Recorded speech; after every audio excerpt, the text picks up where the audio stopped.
हमारे बीच में आदरणीय हमारी नेत्री आदरणीय प्रियंका गांधी जी बहन हमारी, आप इनको बहुत छोटे रूप में देखा था।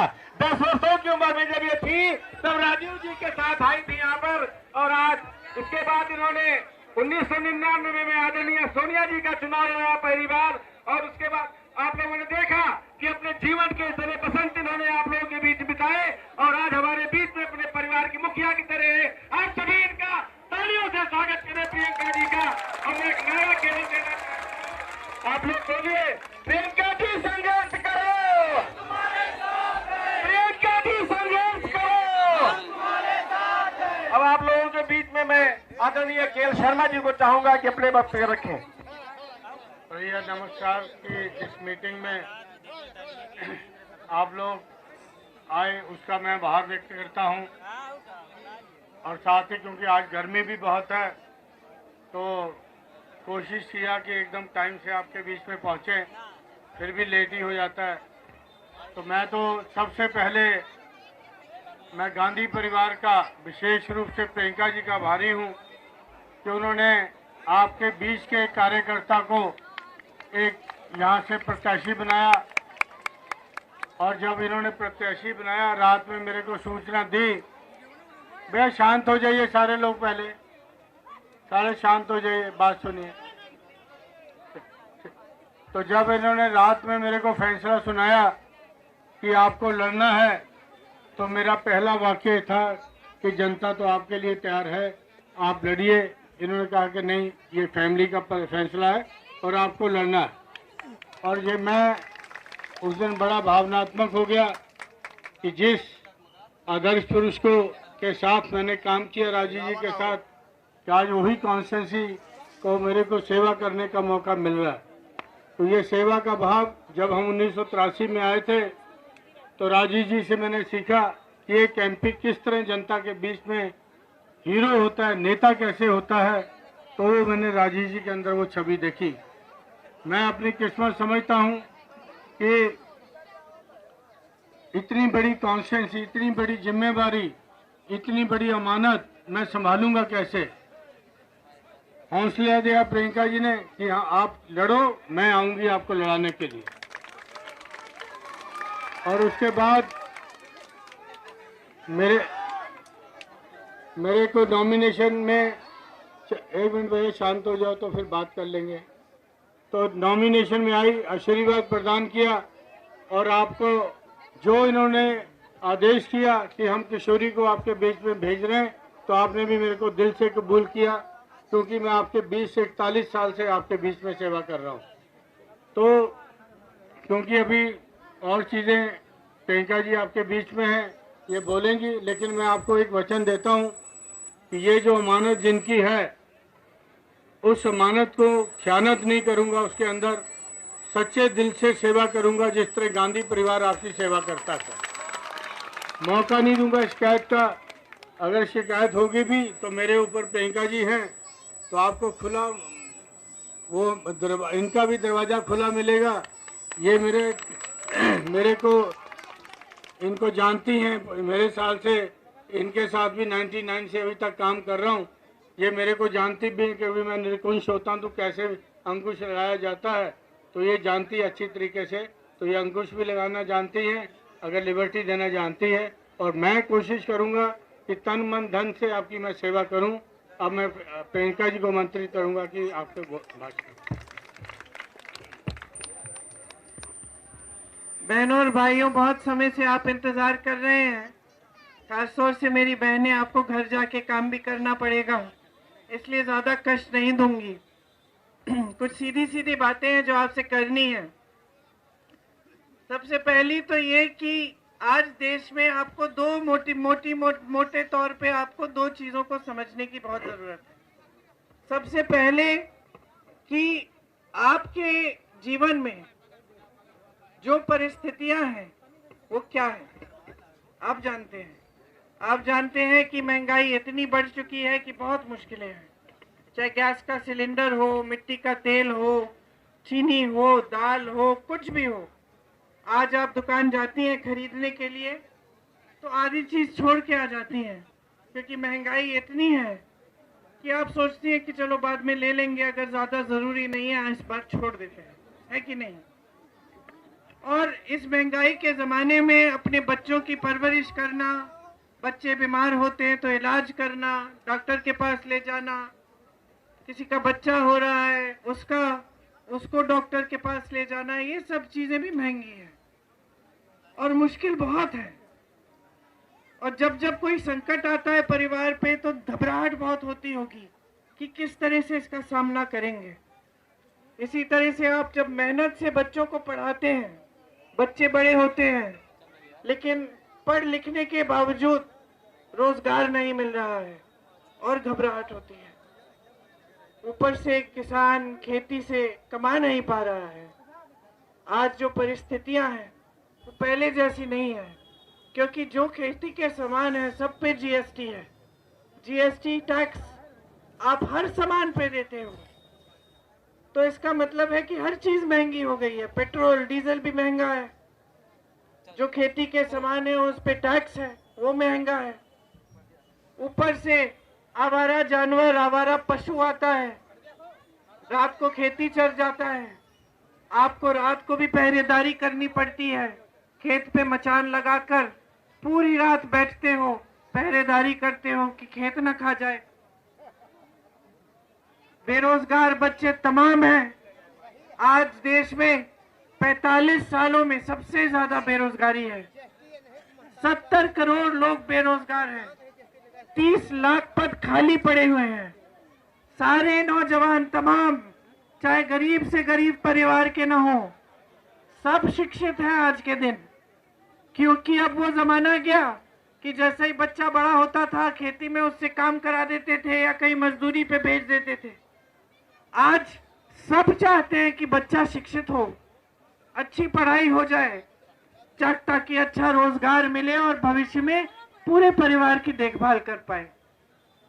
लेकिन ये सब करने के बावजूद परिवार के 2-2, 3-3 सदस्य काम कर रहे हैं, मजदूरी कर रहे हैं, फिर भी कमाई पूरी नहीं हो रही है। और फिर भी अगर बच्चे को शिक्षित कर भी दिया तो कोई आशा, कोई उम्मीद नहीं दिख रही है, क्योंकि सब जगह बेरोजगारी फैली हुई है। तो जब मैंने कहा मोटे तौर पे 2 चीजों को समझना है, सबसे पहले तो ये समझना है कि ये 10 सालों का जो मोदी जी का राज रहा है, इसमें आपकी मुसीबतें, आपकी मुश्किलें बढ़ी हैं, कम नहीं हुई हैं। आपके जीवन में तरक्की नहीं आई है। आपका जीवन गरीबी की दलदल में और भी फंसता चला गया है। तो सबसे पहले ये बात समझिए कि जो सच्चाई आपके जीवन की है वो ज्यादातर इस देश में जितने भी किसान हैं, मजदूर हैं, गरीब हैं, मेरी बहनें हैं, ज्यादातर वही सच्चाई उनके जीवन की सच्चाई है। जहां जहां मैं जाती हूं, चाहे गुजरात जाऊं, चाहे तेलंगाना जाऊं, चाहे कर्नाटका जाऊं, कहीं भी जाऊं, तो जो केंद्र सरकार की नीतियां हैं उनकी वजह से जो हम देखते हैं कि देश का गरीब कमजोर हो रहा है और देश का गरीब और भी संकट में फंसे जा रहा है। पलायन करके जो जाता है अलग अलग शहरों में, वहां पे भी शोषण होता है, उसका सही मजदूरी नहीं मिलती और बहुत मुश्किलें होती हैं। आपने देखा कोविड के समय, कोरोना के समय क्या हुआ। मोदी जी ने तय करा कि लॉकडाउन हो जाएगा। मैं जानती हूं कि अमेठी के कितने लोग अलग अलग प्रदेशों में पलायन करके गए थे, काम कर रहे थे, कहां कहां फंसे हुए थे। कोई गुजरात में, कोई बिहार में, कोई मध्य प्रदेश में, कोई मुंबई में, कोई हैदराबाद में फंसे हुए थे। खाना नहीं था, वापस लौटने का कोई साधन नहीं था, घबराए हुए थे। उस समय मेरे भाई राहुल जी ने कहा, सांसद नहीं थे आपके, आपने हरा दिया था चुनाव, लेकिन उन्होंने सबसे पहले ये कहा कि अमेठी के जो भी वासी हैं उनको ढूंढो, अलग अलग प्रदेशों में जहां भी हैं उनके लिए साधन का इंतजाम करो, मदद करो, उनको घर वापस सही सलामत ले आओ। लेकिन सरकार ने कोई योजना नहीं बनाई आपके लिए। सरकार ने इतनी बड़ी महामारी के बीच भी इस देश के गरीब को भगवान के भरोसे छोड़ दिया। तो समझने वाली बात यह है कि देश की सरकार की जो नीतियां हैं वो आपके लिए नहीं है। मोदी जी की सरकार की सभी नीतियां सिर्फ बड़े बड़े खरबपतियों के पक्ष में बन रही हैं। बड़े बड़े खरबपतियों के कर्ज माफ हो रहे हैं, बड़े बड़े खरबपतियों के लिए सारी सुविधाएं हैं, बड़े बड़े खरबपतियों को इस देश की पूरी संपत्ति सौंप दी जा रही है। देश के बंदरगाह, देश के हवाई अड्डे, देश के खदान, देश की बिजली, देश का कोयला, देश की बड़ी बड़ी कंपनियों की सब्सिडी सारी इन बड़े बड़े खरबपतियों को दी जा रही है। ऊपर से देश के सारे टीवी के चैनल आज बड़े बड़े खरबपतियों ने खरीद रखे हैं। तो जो आपको टीवी पे दिखता है वो भी सच्चाई नहीं है। एक सच्चाई आप जी रहे हो जो मुश्किलों से भरी है, दूसरी सच्चाई आपको दिखाई जा रही है कि देश बहुत तेजी से आगे बढ़ रहा है, देश की अर्थव्यवस्था मजबूत होती चली जा रही है, देश में खुशहाली फैल रही है। आपको बताया जाता है कि मोदी जी जैसी सरकार तो कभी इस देश के इतिहास में ही नहीं हुई, कि 70 सालों में कांग्रेस ने कुछ नहीं किया और 10 सालों में देश को मोदी जी ने विकसित कर दिया है। तो ये दो अलग अलग पहलू हैं। एक आप टीवी पे देखते हैं, एक आप होर्डिंग पे देखते हैं और दूसरा आप जी रहे हैं। तो आपके सामने सवाल उठता है कि चुनाव के समय मैं निर्णय किस आधार पर करूं? अपने जीवन के आधार पर करूं या जो मुझे टीवी पे बताया जा रहा है उसके आधार पर करूं? बड़े बड़े भाजपा के नेता जब आपके सामने प्रचार करने आते हैं, प्रधानमंत्री तक के पद के नेता क्या बातें करते हैं? क्या बेरोजगारी की बात करते हैं? क्या खेती किसानी की बात करते हैं? क्या उनको मालूम है कि आवारा पशु आपके खेत चल रहा है? क्या आपकी शिक्षा की बात करते हैं? क्या स्वास्थ्य की बात करते हैं? बात यह होती है, धर्म की बात होती है कि आपका धर्म संकट में है, बाकी पार्टियां धर्म विरोधी हैं, आपके धर्म पे आक्रमण है। आपको कहा जाता है कि जो कांग्रेस पार्टी है उससे सावधान रहो, ये धर्म विरोधी पार्टी है। आपको कहा जाता है कि कांग्रेस पार्टी की नेता आपके घरों में आके आपके गहने ले जाएंगे, किसी दूसरे लोग को दे देंगे। आपको बताया जाता है कि गहने क्या, अगर आपके पास 2 भैंसे हैं तो कांग्रेस पार्टी एक भैंस चुरा के ले लेगी, किसी और को दे देगी। ये बातें होती हैं चुनावी मंच पर आपसे जो आपकी समस्याएं हैं उनकी बात नहीं हो रही है। आपको ये नहीं बताया जा रहा है कि बेरोजगारी को कम करने के लिए क्या किया है, कितने रोजगार दिए हैं, महंगाई को कम करने के लिए कुछ किया भी है कि नहीं। सिर्फ आपको गुमराह करने की बातें होती हैं। आपके घर में बहनें आ जाती हैं दुरदुरिया करने के लिए, कहती हैं वचन लो भगवान के नाम कि भाजपा को वोट दोगी। भगवान कह रहे हैं आपको? भगवान तो यही कहेंगे कि जागरूक बनो। भगवान तो यही कहेंगे कि जो झूठा है उसको समझो, उसको पहचानो, जो सच्चा है उसको पहचानो। किसने काम किया है आपके लिए? कौन तरक्की लाया है आपके लिए? और कौन आपको गरीबी की खाई में छोड़ना चाहता है ताकि आपका इस्तेमाल कर पाए, ताकि आपसे वोट लेकर सत्ता में बैठ पाए और फिर आपको भूल जाए? ये पहचानने की बहुत जरूरत है। आज पिछले चुनाव में बहुत प्रचार किया गया था मेरे परिवार के बारे में, आज भी किया जा रहा है। इंदिरा जी जैसी शहीद महान महिला के बारे में कहा जाता है। प्रधानमंत्री मोदी जी कहते हैं कि वो देशद्रोही है, जिसने पाकिस्तान को तोड़ा, बांग्लादेश बनाया, जो इस देश के लिए शहीद हुई, जो निडर होकर सारे निर्णय लेती थी कि मेरी जान भी चली जाए लेकिन मैं वो करूंगी जो देश के लिए अच्छा है। आज ये उनको देशद्रोही कहते हैं। राजीव गांधी जिसने दिन रात एक किया, आपके लिए काम करके दिखाया।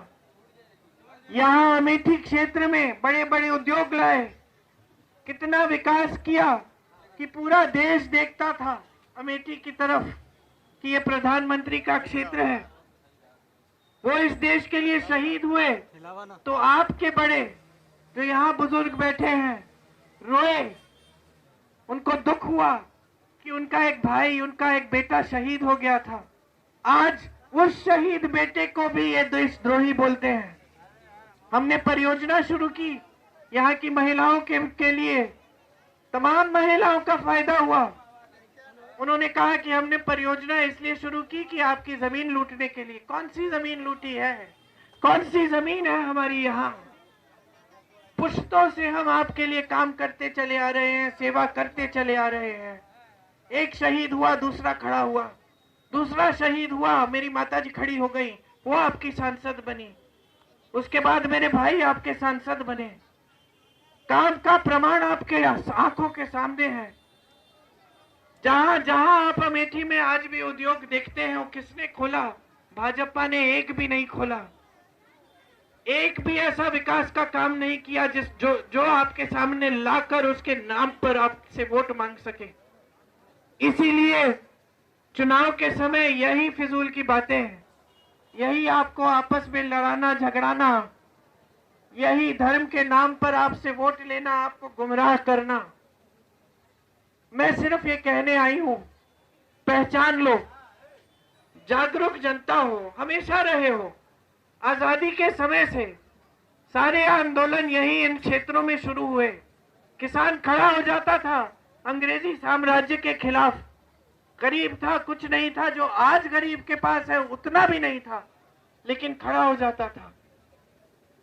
हमेशा न्याय की लड़ाई लड़े हो, हमेशा लोकतंत्र की लड़ाई लड़े हो। हमेशा ऐसे नेता इस क्षेत्र में आए हैं जिन्होंने सेवा करके दिखाया है, जो आपका सम्मान करते थे, आपका आदर करते थे। सोनिया जी गांव गांव में गई हैं अमेठी की, मैं गई हूं, मेरे भाई गए हैं, आपको रोजगार दिलवाया, आपके विकास का हर काम करवाया जो हमारी क्षमता में था। तो पहचानो कि आज जो राजनीति आई है वो झूठों की राजनीति है। यहाँ सच्चाई की राजनीति एक बार फिर स्थापित करो। यहाँ लोकतंत्र ठीक तरह से एक बार फिर स्थापित करो। राहुल भैया जो अब आपके सांसद नहीं रहे, वो शायद इस देश में इकलौते नेता होंगे जो 4000 किलोमीटर पैदल चले हैं, सिर्फ इस देश की जनता से मिलने, उनकी बातों को सुनने और समझने के लिए। 4000 किलोमीटर चले कन्याकुमारी से कश्मीर, फिर एक और यात्रा की मणिपुर से मुंबई, ये समझने के लिए कि आपकी जरूरतें क्या हैं, कि आपके साथ कितना अन्याय हुआ है, और उस आधार पर फिर आपकी बातों को सुनने के बाद एक न्याय पत्र निकाला। न्याय पत्र में आपके लिए ऐसी बातें और ऐसी स्कीम है जिससे आप आगे बढ़ पाएंगे। मेरी बहनें, आपके लिए हर महीने जो गरीब परिवार है उसकी जो सबसे बड़ी बहन है, सबसे बड़ी महिला है, उसके खाते में 8500 रुपए हर महीने डालेंगे। हमारी सरकार बनेगी तो हर गरीब परिवार में जो सबसे बड़ी महिला है उसको सालाना इस तरह से हम 1 लाख रुपए दिलवाएंगे।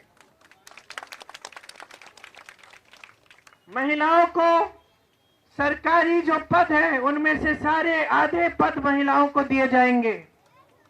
पहले जितने आरक्षण है उनके तहत, तो जो पहले से मान लीजिए ओबीसी आरक्षण है तो ओबीसी महिलाओं को उसमें मिलेंगे, किसी और कौम के लिए आरक्षण है उसमें उनको मिलेंगे। तो जो पहले के आरक्षण है उन्हीं के तहत, लेकिन आधे महिलाओं के लिए, ताकि गांव की महिलाएं भी सक्षम हो। इसके अलावा जो आशा बहुएं हैं, आंगनवाड़ी है, जो मिड डे मील की महिलाएं हैं, उनका जो मानदेय है बढ़ाया नहीं गया है बहुत समय से। हम इसमें जो केंद्र की राशि आती है इसको दुगना करेंगे ताकि आपका मानदेय बढ़ जाए।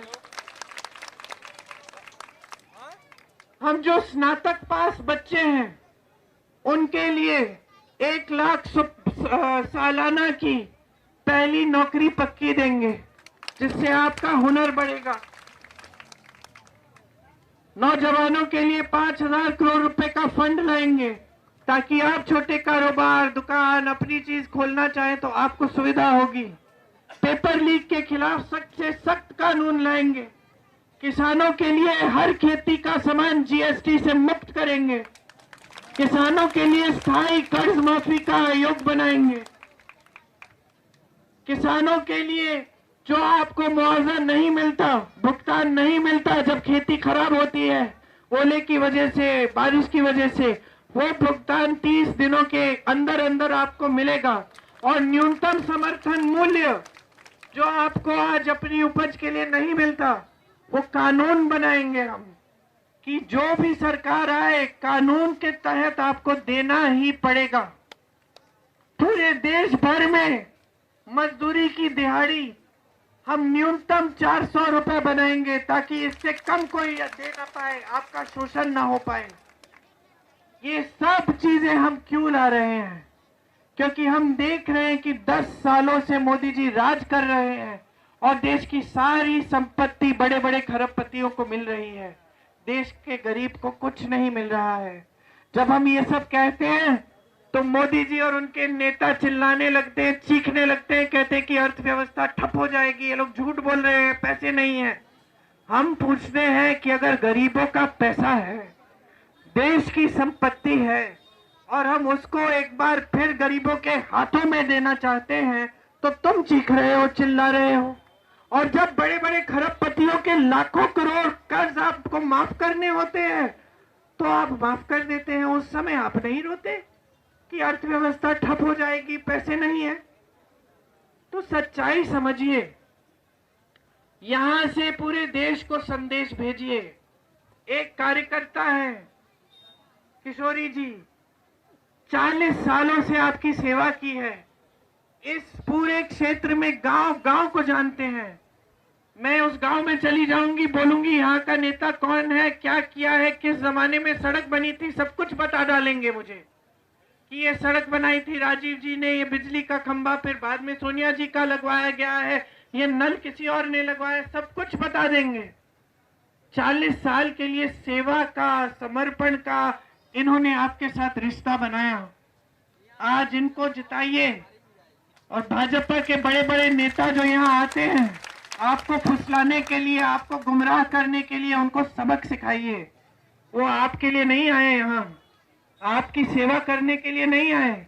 उनके मन में ये बात नहीं थी कि हमारा अमेठी के साथ एक रिश्ता है, उसे निभाना है, हमें जनता की सेवा करने आना है।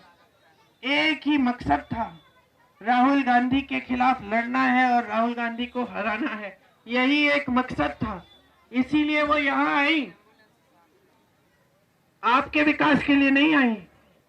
हम यहाँ आज 4 पीढ़ी बाद आपके सामने अभी भी खड़े हैं। शहीद होता है, एक दूसरा खड़ा होता है, दूसरा शहीद होता है, तीसरा खड़ा होता है। हम बार बार यहाँ वापस आते हैं, आप नकारते हैं तब भी हम वापस आते हैं। आपके सांसद नहीं थे राहुल जी, जब उन्होंने मुझे फोन किया और कहा जो कोविड में फंसे हुए अमेठी से सबका पता करो, वापस लाओ उनको अपने घर। आपके सांसद नहीं थे, आपने हरा दिया था, लेकिन उनके दिल में आपके प्रति कोई नाराजगी की भावना नहीं थी। उनके दिल में फिर भी आपके लिए प्रेम है, फिर भी आपके लिए श्रद्धा है, फिर भी आपके लिए सम्मान है, आदर है। और वही परंपरा, उसी परंपरा को निभाने के लिए आज किशोरी लाल जी आपके सामने खड़े हैं। हमारे से कंधा मिलाकर 5 चुनाव, शायद 5 चुनाव, 6 चुनाव, 5-6 चुनाव लड़ चुके हैं यहाँ। किशोरी जी और मैंने सोनिया जी का चुनाव लड़ाया, राहुल जी का चुनाव लड़ाया, आज उनकी बारी है। उनका चुनाव लड़ाने के लिए मैं यहाँ आई हूँ। मैं जो आपको कह रही हूँ अपने मन में रखिए। आपको एक ऐसे सांसद मिलेंगे जो आपके पास आएंगे, आपकी कोई समस्या होगी तो आपकी सुनवाई होगी, आपकी मदद होगी, उस समस्या को पूरी सुलझाने की कोशिश होगी। और आपको कभी ऐसा नहीं लगेगा कि ये पराये हैं, आपको हमेशा लगेगा कि ये अपने हैं, जान पहचान के हैं, परिवार के एक सदस्य हैं। तो मेरी उम्मीद है कि आप इस चुनाव में पंजे पर बटन दबा के किशोरीलाल शर्मा जी को भारी से भारी बहुमत से जिताएंगे और इस देश को संदेश भेजेंगे यहाँ अमेठी से कि हमें वो पुरानी राजनीतिक परंपरा चाहिए जहां नेता हमारे प्रति जवाबदेह है, नेता सच बोलता है, नेता झूठे बातें नहीं करता हमसे और हमारे लिए समर्पित रहता है। धन्यवाद। जय हिंद। जय भारत।